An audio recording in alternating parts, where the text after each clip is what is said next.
On va vous parler d'un sujet qui nous tient à cœur avec Fanny, qui est d'apprendre à aimer être seul avec soi-même. Surtout en cette période de Covid qu'on traîne depuis 1 an, c'est quelque chose qui est assez récurrent maintenant dans la vie des gens. Et donc on a vraiment envie de vous parler de ce sujet parce que si je dis pas de bêtises, Fanny, comme on en a discuté, c'est quelque chose que tu as connu et que finalement tu aimerais nous partager finalement ton expérience là-dessus, c'est ça?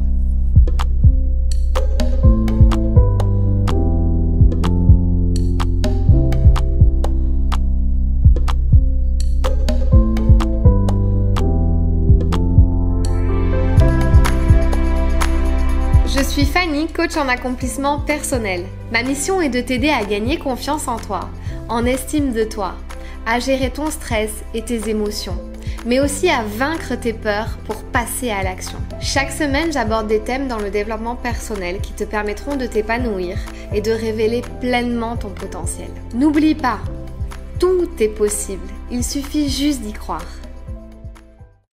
Ah oui, oui, oui. J'ai été même plus, on va dire, seule que accompagnée. Ok. C'est-à-dire à partir du moment où j'ai eu, où je suis partie de chez mes parents, je pense que j'ai passé plus de temps seule. Mais c'était des choix. C'est des choix que j'ai faits. Ok. D'ailleurs, c'est marrant parce qu'on m'a posé une question tout à l'heure en Insta message.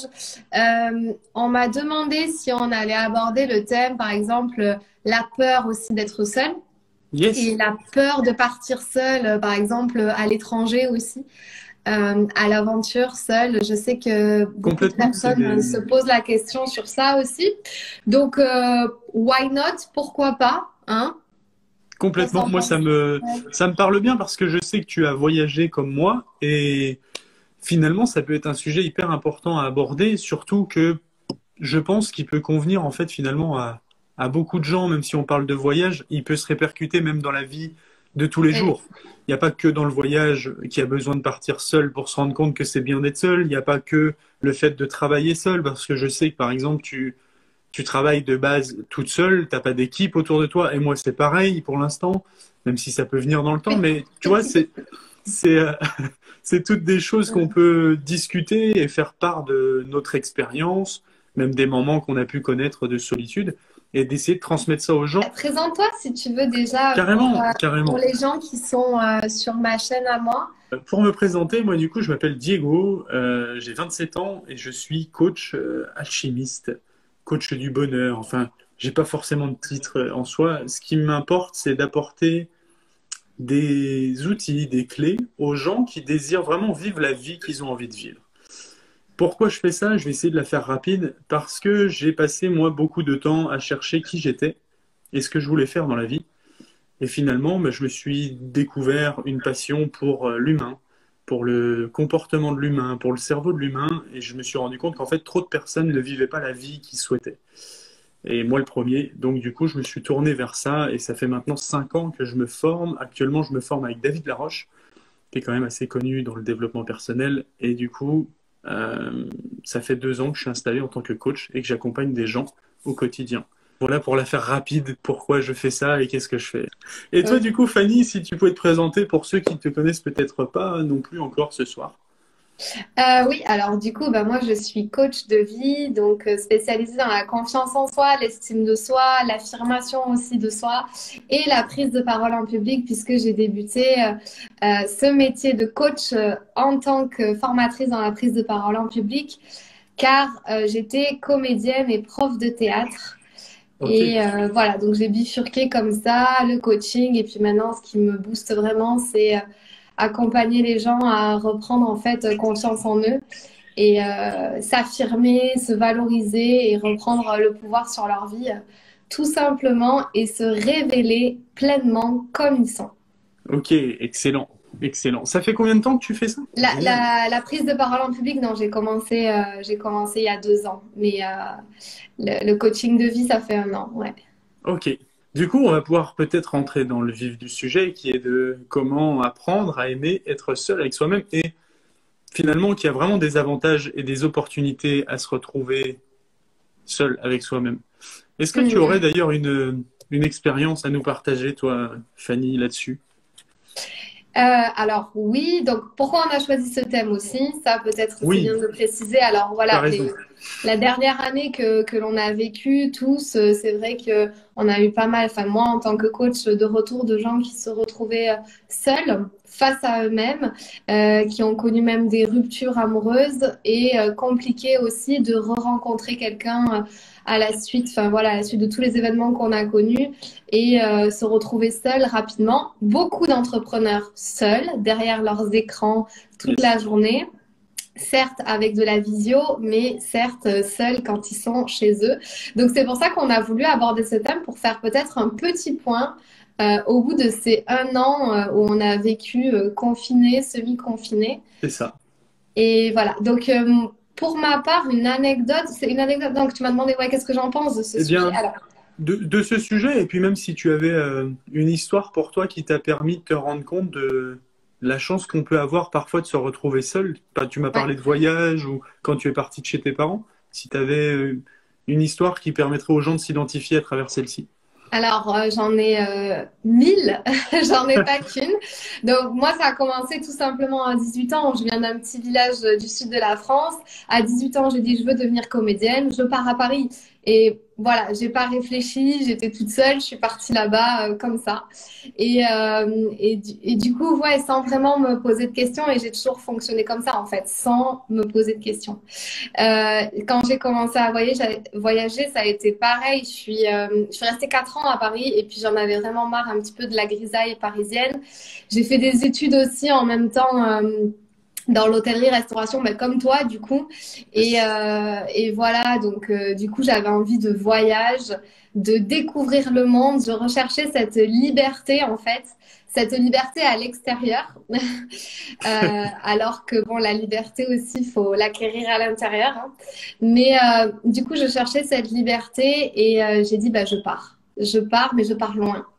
Et ça a commencé par l'Afrique du Sud, où je suis partie toute seule. Alors, j'allais travailler dans un hôtel, donc c'était encadré, etc.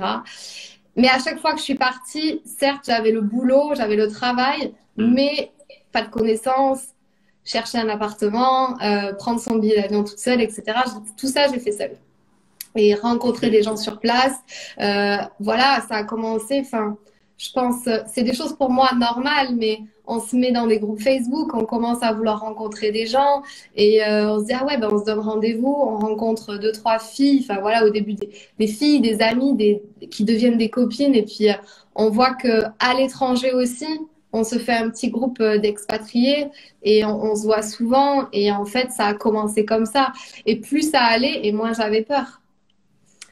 Et voilà, et puis j'apprécie aussi les moments seuls, vraiment seuls là-bas, parce que à l'étranger, quand tu pars seul, bah, tu vas forcément faire des visites aussi seul, des choses, Mm. enfin voilà, pour découvrir le pays, la nature, la randonnée, enfin des randonnées, j'ai plein de choses que j'ai fait seule, et en fait, je me suis confrontée très vite à ça. Et pour moi, c'est pas un souci. Alors peut-être que c'est un état d'esprit et peut-être que c'est un mode de fonctionnement, en tout cas que Mm. moi j'ai et qui ne me pose aucun souci. Ok.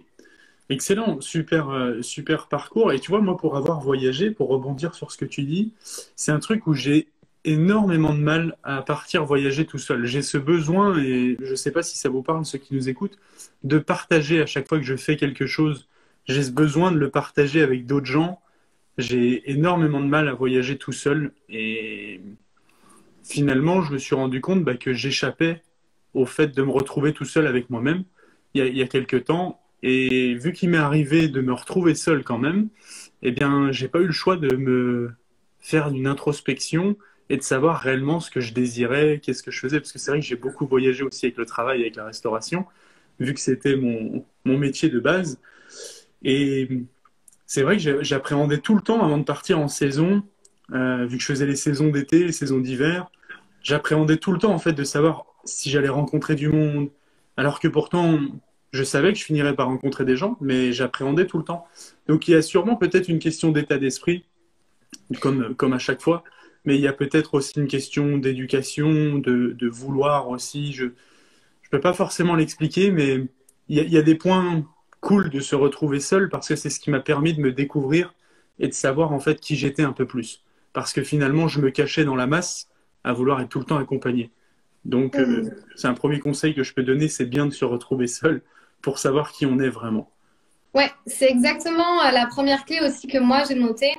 C'est alors partir donc et partir introspecter, oui, mais introspecter avant, c'est-à-dire pourquoi en fait, pourquoi il y a cette peur? Pourquoi on a peur d'être seul? D'où ça vient? Il faut chercher.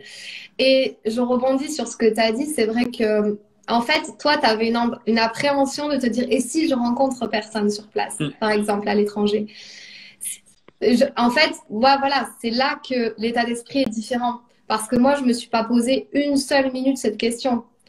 Parce que, en fait, j'étais drivée par le truc de, non, mais en fait, je veux partir. Je veux aller là-bas. Donc, je m'en fous, en fait. Je rencontre personne, c'est pas grave. Enfin, je me suis même pas en fait posé la question, je pense, tout simplement. Après, évidemment, quand tu vas, parce que moi j'ai travaillé, comme je t'ai dit, quand tu vas travailler, tu rencontres forcément des gens. C'est clair. Donc, si tu veux, je me posais pas la question. Mais c'est vrai que quand tu arrives, bah, ta première nuit, tu es dans ton Airbnb ou dans Airbnb ou ta chambre d'hôtel, parce que forcément, la première nuit, tu arrives, voilà, et tu es tout seul comme un idiot et tu te dis, bon, mais qu'est-ce que je vais faire, quoi? Qu'est-ce que je fais demain? Bah, demain, tu te bouges. Tu vas faire les papiers qu'il faut, tu vas aller visiter deux, trois trucs, tu vas, voilà. Donc c'est ça. Moi, je pense que c'est aussi une partie d'état d'esprit. Enfin, il y a une grosse partie où tu l'as ou tu l'as pas aussi. Complètement, c'est clair. Mais ça s'apprend, par contre, pour les personnes qui pensent, comme je vois Amandine qui nous dit, j'ai eu l'habitude de voyager avec des proches, mais j'ai envie d'expérimenter toute seule en voyageant, savoir ce que ça fait. Et honnêtement, je te le conseille, au moins pour aller voir, comme tu dis, ce que ça fait.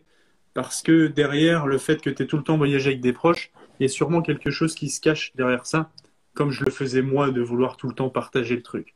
Alors il y a un plaisir de voyager avec des proches parce que tu crées le souvenir, tu crées le moment avec d'autres gens, et du coup tu peux te le rappeler avec ces gens-là. Mais il y a vraiment des avantages à le faire aussi seul et de se retrouver seul avec soi-même, vraiment. Parce que tu découvres des facettes de toi mais que tu n'aurais pas découvert, du style, imagine, tu fais partie des gens où tu pars en voyage et tu es la personne qui ne prend pas des décisions parce que les gens avec qui tu pars en voyage prennent des décisions souvent avant que toi tu en prennes.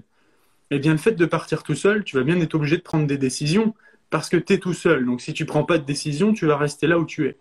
Ouais. Et enfin, il y a plein de facettes du coup qu'on se découvre. Et par exemple, comme avoir confiance en soi, parler à quelqu'un. Tiens, par exemple, si tu pars d'habitude tout avec du monde, pardon, eh bien, tu as peut-être l'habitude de laisser les autres parler à ta place. Ben là, du coup, pareil, tu n'as pas le choix de parler à la personne, à l'hôtel, au boulanger si tu as besoin d'une baguette. Et là, du coup, tu vas peut-être avoir plus confiance en toi. Et enfin, il y a vraiment des avantages à tout ça, quoi. Ouais. Si je peux rebondir, moi, je pense qu'il y a une question fondamentalement qu'il faut se poser quand c'est ce cas-là, c'est-à-dire bah, j'ai besoin d'être avec quelqu'un, j'ai besoin de partir à l'étranger avec quelqu'un, si c'est ce cas-là, ou si j'ai besoin d'être avec quelqu'un tout court même. Tu sais, je sais pas si tu connais des gens qui ont tout le temps besoin d'être en couple, qui ne peuvent pas se passer de passer un mois tout seul, il faut vite qu'ils retrouvent quelqu'un derrière. Mais en fait, la vraie question à se poser, et je pense que vous devriez noter et peut-être y répondre quand vous serez au calme, et voilà, c'est pourquoi en fait vouloir combler un vide en vous, et en fait, quel est ce vide? D'où il vient? Pourquoi? Et je pense que c'est une question parce que en fait, vouloir être avec des gens, c'est parce que on veut combler des trucs qu'on n'a pas en nous, en fait. Donc, voilà, il faut mettre des mots. Ou ça peut être aussi, je rajouterais même, que tu veux éviter de t'affronter finalement des choses que tu as au fond de toi. Ouais. Je ne sais pas comment l'expliquer plus que ça, mais souvent c'est que tu es peut-être en train d'éviter d'affronter des facettes de toi, des choses que tu préfères du coup cacher au travers du fait de côtoyer d'autres gens et tout ça. Ouais, et aussi, tu vois, Amandine, elle a dit ça, et puis tout à l'heure en privé, elle m'avait dit qu'en fait, par exemple, c'est sa famille aussi qui peut dire à des moments, bah, fais attention à l'étranger, il peut t'arriver ci, il peut t'arriver ça. Alors évidemment, quand on est des femmes, moi, franchement, si j'avais écouté tout le monde dans mon entourage, je serais jamais partie. Je serais encore au fin fond de mon village dans le sud de la France. Je serais jamais partie parce que tout le monde te dit, mais attention, tu pars toute seule, etc. Mais au final, tout ça, c'est un truc, voilà, c'est de la peur des autres qui est, enfin voilà, qui nous transmettent. Et ensuite, il y a aussi le fait que il y a ces trucs-là de société où il Ouais, faut pas être seul. Arrivé à un certain âge, ben, quand est-ce que tu te mets en couple? Quand est-ce que tu vas avoir des enfants? Etc., etc. Et cetera. Et en fait, c'est complètement. tout ce truc de société. Et je le disais dans un post aujourd'hui, enfin en story, en fait, par rapport à quoi? Par rapport à qui faut être seul ou faut pas être seul ou en fait, c'est ça la vraie question. Par rapport à quoi? C'est clair. Et c'est ça que moi je me pose aujourd'hui en fait, parce que chacun trace son chemin comme il a envie de le tracer. Complètement. Et puis à un moment donné, en fait, d'être tout le temps entouré de gens, d'être tout le temps à vouloir faire les choses avec les autres par peur de se retrouver seul, vous finirez vraiment par pas être totalement heureux. Parce que vous allez vivre, en fait, avec d'autres gens, donc vous allez faire en conséquence d'autres gens. Et donc vous n'allez pas vraiment vivre la vie que vous avez envie de vivre. Je sais pas si Hmm. c'est clair ce que je dis là-dedans, mais dans l'idée, c'est ça, c'est que si tu prends l'habitude d'être tout le temps avec du monde, c'est que, encore une fois, tu passes pas du temps avec toi, donc tu passes pas du temps avec les choses qui sont importantes pour toi. Et comme Ouais. tu dis, soit parce que tu suis une norme sociale, soit parce que tu écoutes les peurs de ton entourage, et il faut se poser la question. Bah, quand tu écoutes les peurs, c'est parce que du coup, au fond de toi, t'as pas confiance en toi. Si tu as pleinement confiance en toi, tu t'en fous des autres. C'est clair. Alors évidemment, il faut les écouter, il faut garder une part de raison. Moi, par exemple, je suis jamais partie avec mon sac à dos en mode je sais pas où je vais. Non, Mm. j'ai jamais fait ça parce que comme tu disais tout à l'heure, il y a aussi une éducation. On m'a pas éduquée forcément comme ça à cette prise de risque. Donc je suis partie toujours dans un cadre. Je savais où j'allais, je savais où j'atterrissais, je savais Ouais. exactement tout. Donc il y a aussi des choses qui permettent de se rassurer. Ça, c'est par rapport au voyage. Pour terminer même sur le voyage, ce qui est super, c'est que tu peux trouver finalement, par rapport à qui tu es, comme tu l'expliques, toi par exemple, tu avais besoin d'un cadre, mais ça t'a pas empêché de voyager. Mais vu que tu savais ce qui était important pour toi, tu as su l'adapter à d'autres choses finalement extérieures à ta routine ou à ta zone de confort. Tu t'es dit, ok, en fait, je peux voyager toute seule, mais je vais me mettre un cadre qui va me rassurer quand même. Et comme tu dis, t'es pas parti en mode sac à dos à l'arrache et tout ça. Et c'est ça qui est cool, c'est qu'il faut se servir de vos points forts pour les adapter à d'autres moments de votre vie pour vivre d'autres expériences, quoi. Quelqu'un qui dit, j'ai envie de partir à Bali seule, ce qui me freine, c'est la barrière de la langue.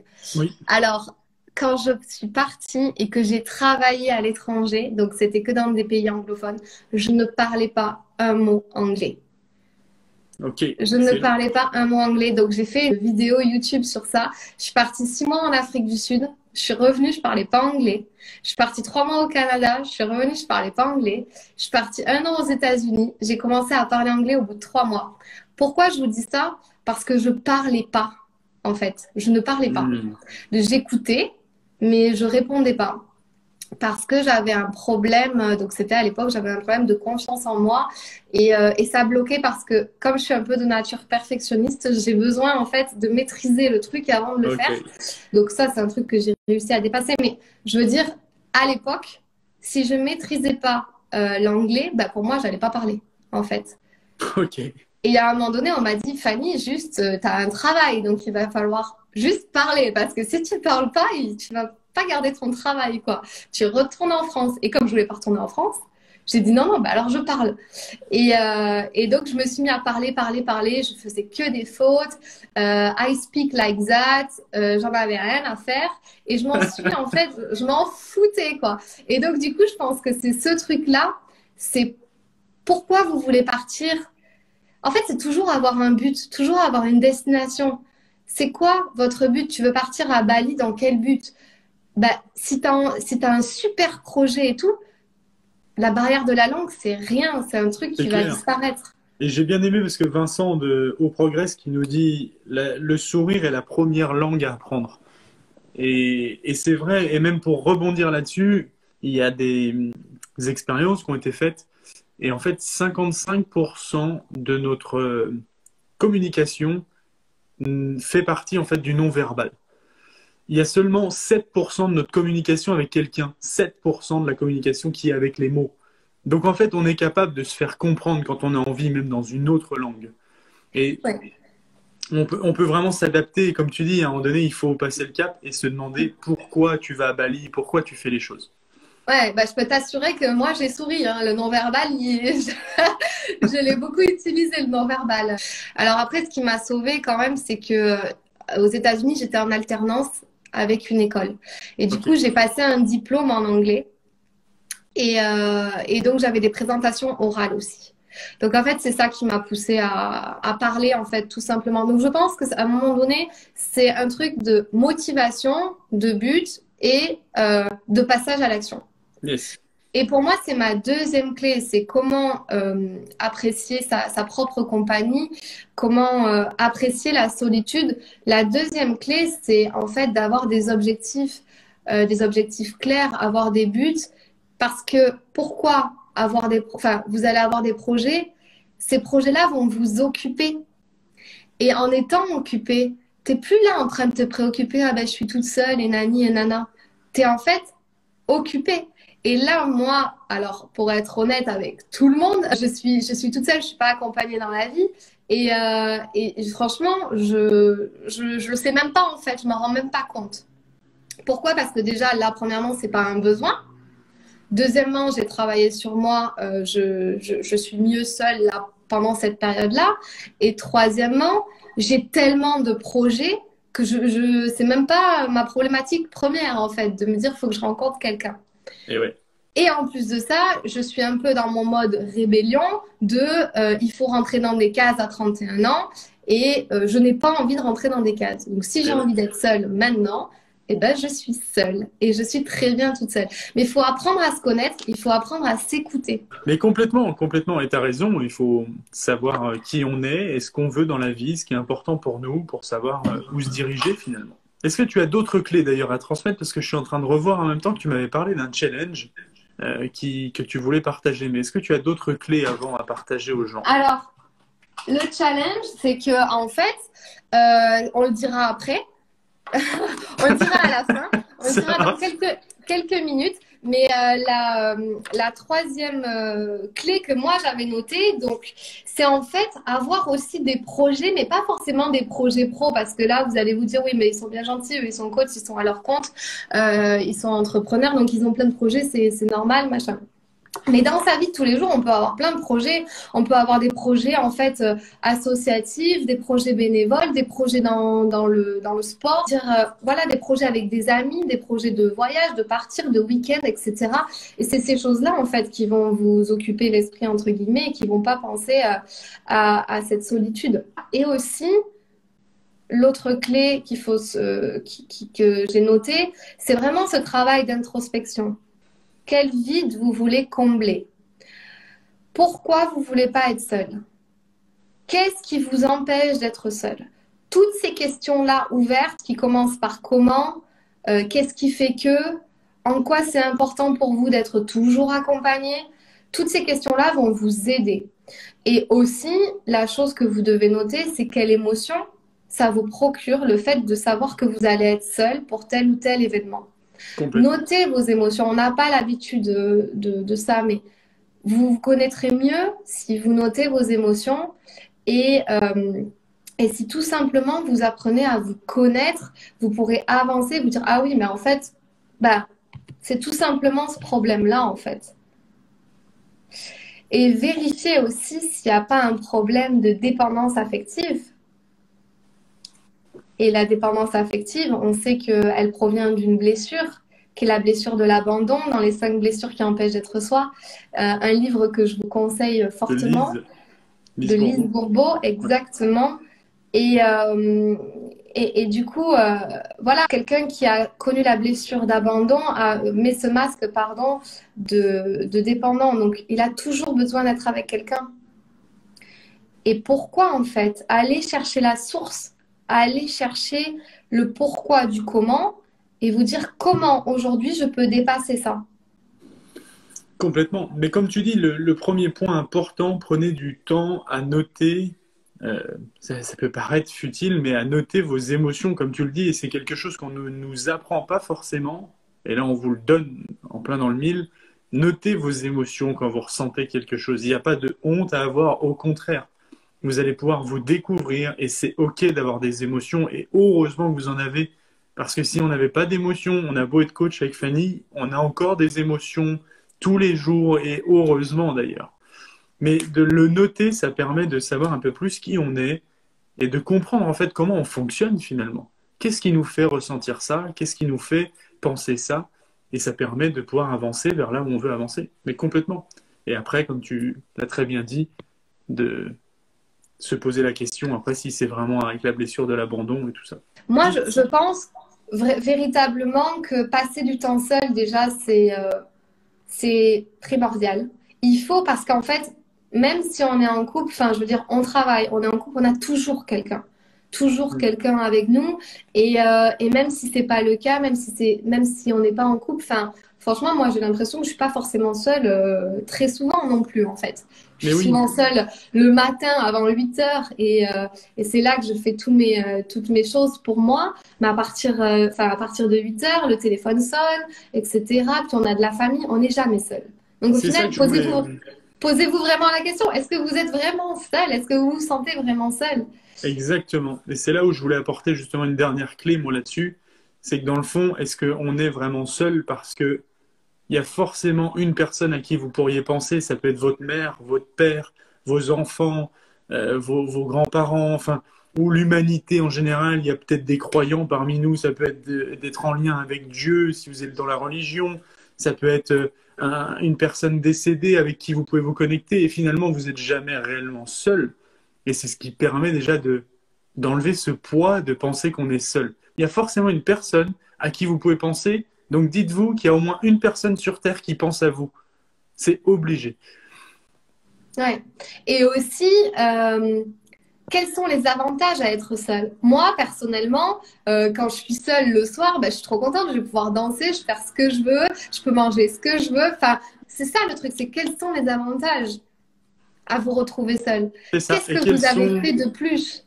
Et quels sont les inconvénients à être accompagné tout le temps? C'est comme tu le Ouais, disais, quels sont les avantages de se retrouver seul ou d'être seul et quels sont les inconvénients d'être tout le temps avec quelqu'un? Et ben comme tu le dis, ben, tu es obligé de te régler avec l'autre quand tu manges, tu es obligé de manger la même chose pour éviter de faire peut-être 15 repas, tu vas au lit souvent en même temps que la personne avec qui tu vis. Enfin, il y a plein de trucs finalement où tu n'as plus une ouais. certaine liberté, quoi.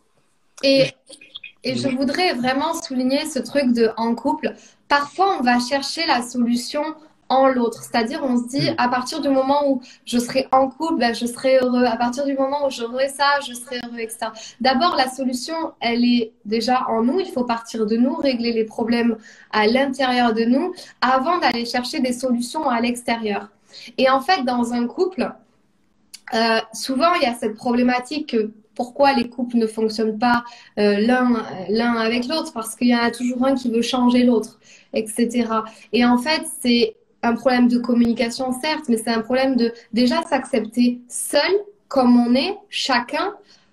Et en fait, quand les deux sont au clair avec ça, sont bien avec eux-mêmes, bah, ils peuvent que être bien ensemble en fait, parce que chacun a sa liberté, Exactement. chacun a sa personnalité, peut s'exprimer, peut faire ce qu'il a envie, et les deux se retrouvent et c'est là que ça fonctionne.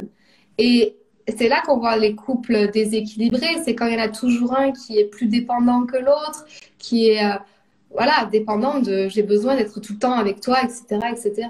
Avant même d'apprécier la solitude, c'est d'abord s'aimer. C'est un problème d'amour de soi, en fait, toute cette histoire. Complètement. Et c'est vrai que moi, j'en ai fait aussi une vidéo YouTube sur ça. Comment apprendre à s'aimer? Parce que si tu t'aimes, tu acceptes toutes les situations, qu'elles soient seules, accompagnées ou etc. En fait, c'est d'abord apprendre à s'aimer soi, qui on est, véritablement, et après, le reste découle. C'est pour ça que je dis, il faut pas aller chercher la réponse à l'extérieur ou vers les autres. C'est en soi d'abord. On est Exactement. tous des êtres humains différents et, et on doit tous, en fait, le développement personnel, c'est tout un chemin, quoi. Ça, c'est pas, voilà. Donc c'est toute la vie qu'il faut le faire. Exactement. Ça, c'est important de le souligner, c'est toute une vie, c'est pas juste.